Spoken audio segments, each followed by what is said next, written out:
Today's video, itong ating recipe sa ngayon. So, nagayat na tayo ng mga ricado, sibuyas, bawang, luya. Ito yung ating isda, mangkulis o kaya rayado. And then ito yung ating sahog, talbos ng kamuting kahoy. So, pinakulan ko muna siya para malambot. And then ito yung ating nyug. So, gunawin pa siya. Guys. So, ayan guys, nilagay na natin yung sibuyas, bawang. So, naglagay na rin tayo dyan ng paminta, magic, asin. So, hintayin na lang natin yung gata.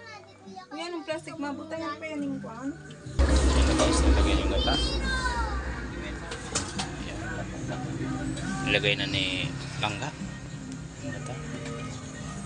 Yan guys, so.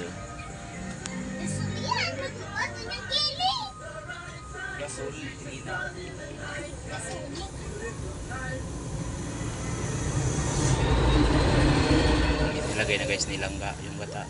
So guys,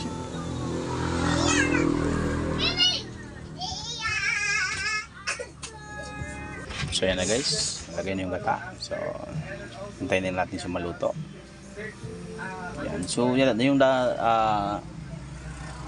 pangkulis pala guys, pinakulaan ko rin yan para iwas udong.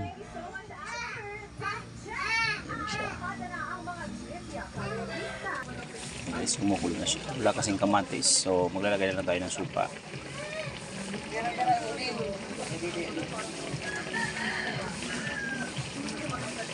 Okay guys, so naglagay na tayo ng suka. Ito na siya, pwede natin siyang hanguin. So hanggang dito lang tayo guys. So don't forget to follow, please like and share, subscribe ang aking YouTube channel, Dexyu Vlog, and also to my Facebook page, Dexter Manibel. Bye guys, kita-kits sa next video natin.